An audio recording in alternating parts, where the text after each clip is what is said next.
कांग्रेस प्रदेश अध्यक्ष अजय राय की प्रेस वार्ता। हाथरस की घटना उत्तर प्रदेश के लिए बहुत बड़ी घटना है, बहुत दुखद घटना है। मैं कल वहां गया था, अस्पताल गया, लोगों से मिला। सभी अनुसूचित जाति के लोगों की मौत हुई थी। जानकारी हुई 80,000 की परमिशन ली गई थी और 2.5 लाख से ज्यादा लोग थे। व्यवस्था फेल दिखी। 1:30 बजे की घटना है। 3 घंटे बाद सरकार को घटना की जानकारी हुई। लोग एम्बुलेंस बुला रहे थे, एम्बुलेंस नहीं आई। एम्बुलेंस घोटाला चल रहा है। हाथरस की जो घटना है वो उत्तर प्रदेश सरकार की नाकामी है। आपस में झगड़ा चल रहा है। सीएम वहां मौजूद थे और डिप्टी सीएम बाद में गए थे, ब्रजेश पाठक। इनकी आपस में लड़ाई है। घायलों को 25 लाख, मृतकों को 1 करोड़ देने की मांग की। पूरी तरह से जो मेन बाबा है उनको बचाया जा रहा है। सेवादार के ऊपर सब थोपा जा रहा है। मौजूद जज से जांच कराई जानी चाहिए। रिटायर्ड जज से जांच नहीं होनी चाहिए। परमिशन देने वालों पर भी कार्रवाई होनी चाहिए। नीट पर भ्रष्टाचार हुआ है। परीक्षा में सिपाही की भर्ती हुई तो उसमें भी भ्रष्टाचार हो रहा है। गुजरात की कंपनी को यूपी सिपाही भर्ती का ठेका दिया गया है। विनीत आर्य इस कंपनी का मालिक है जो जेल जा चुका है। एजुकास्ट नाम बदलकर किया गया। इसमें पहले ब्लैकलिस्ट किया गया था। अयोध्या पर रामनगरी में क्या हुआ? भगवान राम का मंदिर चूं रहा है। भ्रष्टाचार में ये लिप्त हैं ये लोग। राहुल गांधी हिंदुस्तान की जनता के दिल में बैठ गए हैं। लोग राहुल को पसंद करते हैं। बनारस चुनाव में पैसे बांटे गए, मंत्री लगाए गए, सब किया। अजय राय सबसे बड़ा कोई हिंदू विरोधी है तो वो नरेंद्र मोदी है। काशी विश्वनाथ मंदिर में तोड़फोड़ की गई, अजय राय ने कहा। श्रवण पटेल अहमदाबाद, उसके बड़े भाई ने साबरमती जो कॉरिडोर बना है गुजरात में, अहमदाबाद में, उसके बड़े भाई ने साबरमती कॉरिडोर बनाया था जिसपे जिनपिंग को झूला झूला रहे थे मोदी जी। उसी के छोटे भाई को सारा काम दिया है। श्रवण पटेल नाम था उसका। इसमें 3 कंपनियां शामिल हुई थी। एक श्रवण पटेल अहमदाबाद, दूसरी प्लानर्स इंडिया बनारस श्यामलाल सिंह, तीसरा टाटा कंपनी का क्या नाम है, टाटा की एक कंपनी जो टाटा के द्वारा संचालित होती है, शाहजी पूरन जी, वो कंपनी है। 3 कंपनियों को था और उसमें जानबूझकर बिड कम कराकर, बिड कम दिलवाकर श्रवण पटेल की अहमदाबाद की कंपनी को दिलवाया। इसलिए कि जो मंदिर टूटेंगे, जो अक्षय वट ब्रिज काटा जाएगा, वो बात आम जनता के बीच में नहीं जाएगी। और ट्रक में लादने वाला, ड्राइवर की जो गाड़ी चलाने वाला, वो भी गुजरात से लेकर आए। आप देख सकते हैं, आपके सामने मैंने प्रमाण दिया।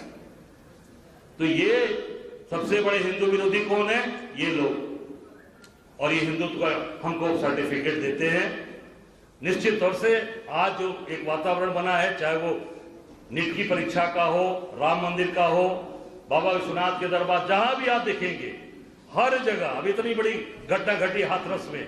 अभी तक वहां पर जो 2 लाख रुपए इन्होंने दिया, 2 लाख रुपए में आप सब लोग यहाँ सभी लोग हैं, 2 लाख रुपए में किसी मृतक के परिवार का कम घर चलेगा?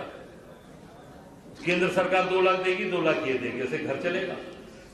अपनी बिटिया की शादी करने जाएगा, छोटी सी जगह देगा तो उसमें बेचारा वो कर्ज में हो जाएगा।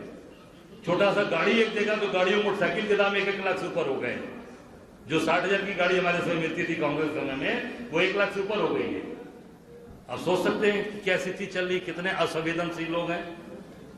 तो यही बात आप सबके बीच में मुझे रखनी थी और जो हम लोगों ने आप सबके बीच में रखा है। बहुत बहुत धन्यवाद। कोई सवाल पूछ सकते हैं।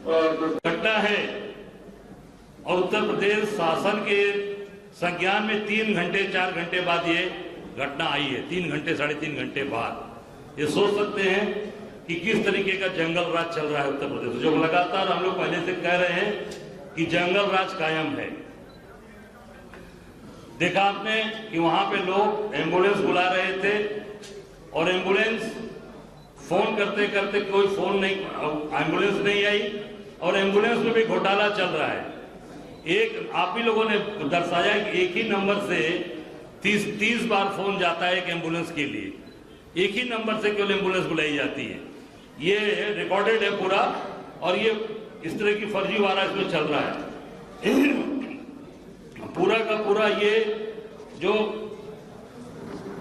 आपकी ये घटना घटी हाथरस वाली, ये पूरी उत्तर प्रदेश सरकार की नाकामी, उत्तर प्रदेश सरकार के पूरे ये केवल और केवल आपस में जो इनकी लड़ाइयां चल रही हैं, आपस में झगड़े चल रहे हैं। कल आपने देखा होगा कि जब मैं वहां पहुंचा तो सीएम साहब थे, और इससे यह साबित होता है कि सीएम के बाद डेप्यूटी सीएम भी पहुंच गए थे। ब्रजेश पाठक साथ में नहीं गए, मुख्यमंत्री के साथ में डिप्टी सीएम नहीं गए, बाद में गए। मुझे रास्ते में मिले थे जब मैं लौट रहा था हाथरस से दिल्ली के लिए, गाजियाबाद के लिए, तो रास्ते में ब्रजेश पाठक का काफिला जा रहा था और मुख्यमंत्री वहां से हालचाल लेके निकल गए थे। ये आपस की लड़ाइयों में पूरा प्रदेश पिस रहा है, जिससे ये मैं समझता हूं कि पूरी की पूरी ये घटनाएं, जो चीजें जो घट रही है उसकी व्यवस्था नहीं कर पा रहे, अस्पताल की व्यवस्था, एम्बुलेंस की व्यवस्था नहीं कर पा रहे। ये बहुत ही दुखद घटना है।